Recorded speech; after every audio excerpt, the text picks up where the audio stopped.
কোটা আন্দোলনকে ঘিরে আমাদের প্রবাসী ভাইয়েরা বাংলাদেশ ব্যাংকে, বাংলাদেশ সরকারকে রেমিটেন্স দেওয়া বন্ধ করে দিয়েছে। তারা হুন্ডির মাধ্যমে লেনদেন করতেছে, কেননা আমাদের টাকা দিয়ে আমাদের ছাত্র ভাইদের বুকে গুলি করা হচ্ছে, আমাদের টাকা দিয়ে বুলেট কেনা হচ্ছে। তো এটা সম্পূর্ণ প্রবাসী ভাইদের উপর নির্ভর করে তারা কোথায় টাকা পাঠাবে, ব্যাংকে নাকি হুন্ডিতে। মেন টপিকে আসা যাক, হুন্ডি কি? হুন্ডি জিনিসটা কি? হুন্ডি হলো এমন একটি মাধ্যম, হুন্ডির মাধ্যমে পৃথিবীর যে কোনো রাষ্ট্র থেকে টাকা আদান প্রদান করা যায়। হুন্ডি কোনো সরকারি অঙ্গ সংগঠনের সাথে জড়িত নয়। হুন্ডি একটি অবৈধ পন্থা, তবুও লাখ লাখ মানুষ হুন্ডির মাধ্যমে দেশে টাকা আমদানি রপ্তানি করতেছে। ব্রিটিশ আমলে এই হুন্ডি সরকার অনুমোদিত একটি মাধ্যম ছিল, এটি দিয়ে মানুষ লেনদেন করত। বর্তমানে সরকার এটিকে অ্যালাউ করেনি, এটি একটি অবৈধ পন্থা। হুন্ডির মাধ্যমে টাকা পয়সা পাঠালে কোনো কাগজপত্র, কোনো কিছু ফর্ম ফিল আপ করতে হয় না, শুধু হুন্ডি এজেন্টের উপর বিশ্বাস স্থাপন করে টাকা লেনদেন করানো হয়। হুন্ডি এজেন্ট কিভাবে টাকা বাংলাদেশে আমদানি রপ্তানি করে থাকে? প্রত্যেক দেশে হুন্ডির এজেন্ট রয়েছে।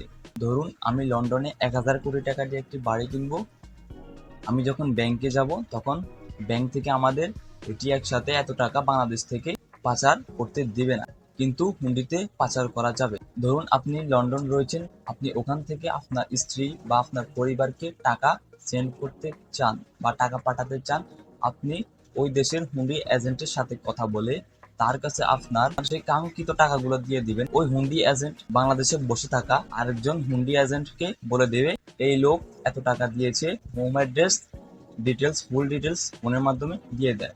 ফলে বাংলাদেশি এজেন্ট নিজের পকেট থেকে ওকে টাকা দিয়ে দেয়। এখন ভাবতে পারেন কেন বাংলাদেশি এজেন্ট তার পকেট থেকে টাকা দিয়ে দেয়? আবার যখন কোনো বাংলাদেশি বাংলাদেশ থেকে অবৈধভাবে টাকা নিতে চাইবে, তখন সেই বাংলাদেশি হুন্ডি এজেন্টকে টাকা দিয়ে দিবে। তখন সে বাংলাদেশের হুন্ডি এজেন্ট সে লন্ডনের হুন্ডি এজেন্টকে ফোন করে দিবে, তখন সেই লন্ডনের হুন্ডি এজেন্ট তাকে ওগুলো ডলার হিসাবে দিয়ে দিবে। এইভাবে টাকা অবৈধভাবে পাচার করা হয়। হুন্ডির সুবিধাগুলো কি কি? হুন্ডির মাধ্যমে দেশের যে কোনো প্রান্ত থেকে টাকা পাঠালে কয়েক ঘন্টার ভিতরে হাতে পাওয়া যায়।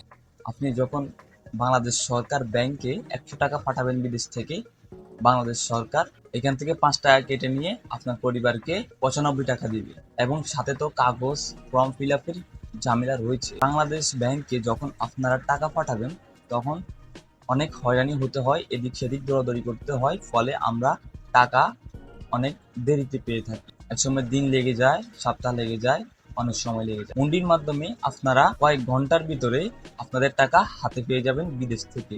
আবার হুন্ডিতে টাকা পাঠালে আপনি যদি বাংলাদেশে ১০০ টাকা পাঠান, সেখান থেকে আপনার ২ টাকা কেটে নেওয়া হবে, তার মানে আপনাকে ৯৮ টাকা দেওয়া হবে। কিন্তু আপনার লাভ হচ্ছে আপনি বাংলাদেশ সরকারকে রেমিটেন্স দিচ্ছেন না, কারণ আপনি হুন্ডিতে লেনদেন করতেছেন। এতে বাংলাদেশের অর্থনীতির উপর কঠিন প্রভাব ফেলে।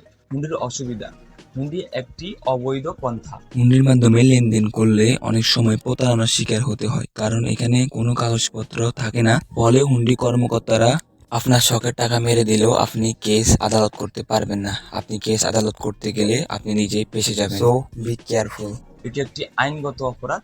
এটির মাধ্যমে বাংলাদেশ অর্থনৈতিক অবস্থা খুব খারাপ হতে পারে। আপনারা ডিসাইড করবেন। তো আমার ভিডিওটি যদি ভালো লেগে থাকে অবশ্যই চ্যানেলটি সাবস্ক্রাইব করে দেবেন, পাশে থাকা বেল আইকন অল করে দেবেন।